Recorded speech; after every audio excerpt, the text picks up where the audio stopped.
नमस्ते दोस्तों, मैं प्रशांत शास्त्री उकलकर स्वागत करता हूं आप सभी का आपके अपने YouTube चैनल में जिसका नाम है संस्कृत सुधा। दोस्तों, आज की इस वीडियो में हम बात करने वाले हैं जैन धर्म के 24वें तीर्थंकर जिन शासन नायक भगवान महावीर की। यहाँ हम उनके संक्षिप्त जीवन क्रम तथा उपदेश के बारे में जानेंगे। इस जानकारी के आधार पर आप भगवान महावीर के विषय में संस्कृत में निबंध तथा अनुच्छेद लेखन भी कर सकते हैं। तो बिना समय गवाए आइए शुरू करते हैं आज का वीडियो। दोस्तों, भगवान महावीर का जन्म ईसा पूर्व 527 को कुंडग्राम में हुआ था। उनका जन्म चैत्र शुक्ल त्रयोदशी की तिथि को हुआ था, इसलिए इसी दिन को हम महावीर जयंती के रूप में मनाते हैं। उनके पिता राजा सिद्धार्थ तथा माता त्रिशला देवी थी। उनके 5 नाम थे: वीर, अतिवीर, सन्मति, वर्धमान और महावीर। उनके बढ़ते शरीर सौंदर्य और रूप को देखकर उनकी माता पिता ने उस बालक का नाम वर्धमान रखा था। बचपन में ही पागल हाथी को अपने नियंत्रण में करने की वजह से वे वीर कहे जाने लगे।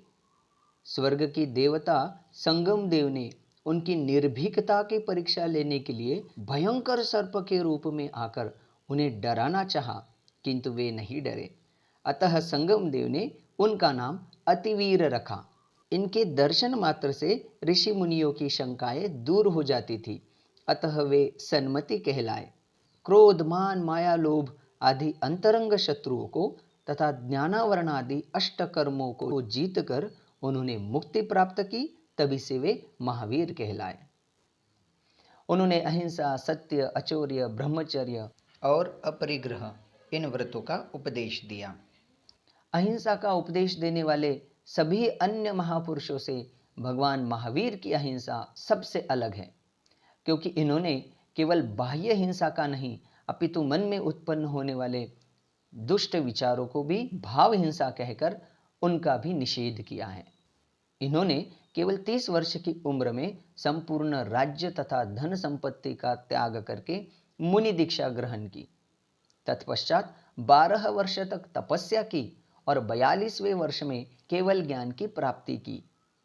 केवल ज्ञान प्राप्ति के पश्चात 30 वर्ष तक उन्होंने संपूर्ण भारतवर्ष में विहार करते हुए जैन धर्म के अहिंसा आदि तत्वों का प्रचार प्रसार किया और 72वें वर्ष में उन्होंने निर्वाण अर्थात मोक्ष लक्ष्मी को प्राप्त किया। दोस्तों, आप जानते हैं तीर्थंकर किसे कहते हैं? जो समोशरण आदि विभूति से सहित होता है तथा धर्म तीर्थ का उपदेश देता है, उसे तीर्थंकर कहते हैं। वर्धमान महावीर जैन धर्म के 24वें तीर्थंकर थे, अर्थात इनके पूर्व भी भगवान ऋषभनाथ अर्थात आदिनाथ आदि 23 तीर्थंकर हो चुके हैं। भगवान महावीर ने अनेकांत और साद्वाद इन महान तत्वों का उपदेश करके लोगों को हर चीज को देखने के प्रति एक नई दृष्टि प्रदान की। भगवान महावीर स्वामी ने अपने उपदेश में कहा, सभी आत्माएं एक समान होती है, कोई छोटा या बड़ा नहीं होता। जन्म से कोई भी भगवान नहीं होता है। जो पुरुषार्थ करता है वह भगवान बन सकता है। हम सभी अपनी गलतियों की वजह से ही दुखी होते हैं और खुद अपनी गलतियां सुधारकर खुश हो सकते हैं। अध्यात्म जगत के महान कवि डॉक्टर हुकमचंद जी भारिल्ल भगवान महावीर के बारे में लिखते हैं, यद्यपि युद्ध नहीं कियो ना ही रखे असी तीर, परम अहिंसक आचरण तदपि बने महावीर। अर्थात यद्यपि भगवान महावीर ने किसी अन्य शत्रु के साथ युद्ध नहीं किया था, ना ही उन्होंने अपने हाथ में तलवार या धनुष बाण लिए थे, उनका आचरण परम अहिंसक था, तथापि अंतरंग शत्रुओं को जीतने के कारण वे महावीर कहलाए। आइए दोस्तों, अब हम जानते हैं भगवान महावीर के बारे में संस्कृत में निबंध कैसे लिखे। पंक्तियां इस प्रकार होगी। भगवान महावीरः जैन धर्मस्य 24तमः तीर्थंकरः अस्ति। महावीरस्य बाल्यनाम वर्धमानः आसीत्। वर्धमानस्य माता त्रिशला देवी आसीत्। तस्य पितुः नाम राजा सिद्धार्थः इति।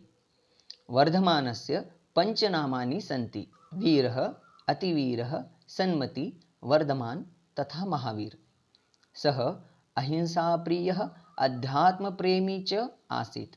त्रिंशत्तमे वर्षे मुनिदीक्षां धारयित्वा सः तपस्याम् अकरोत्। 42तमे वर्षे सः केवलज्ञानं प्राप्तवान्। अहिंसादीनां तत्त्वानाम् उपदेशं कृत्वा सः निर्वाणं प्राप्त्वा महावीरः अभवत्। तो दोस्तों, इस प्रकार आज की इस वीडियो में हमने भगवान महावीर तथा उनके संक्षिप्त जीवन क्रम के बारे में जाना और संक्षेप में संस्कृत निबंध भी लिखा। मैं आशा करता हूँ ये वीडियो आपको अवश्य पसंद आया होगा। अगर वीडियो पसंद आया है तो चैनल को लाइक, शेयर और सब्सक्राइब ज़रूर करें। इसी प्रकार की ज्ञान भरी बातों को लेकर मिलते हैं अगले वीडियो में। तब तक के लिए धन्यवाद। पुनर्मिलामः।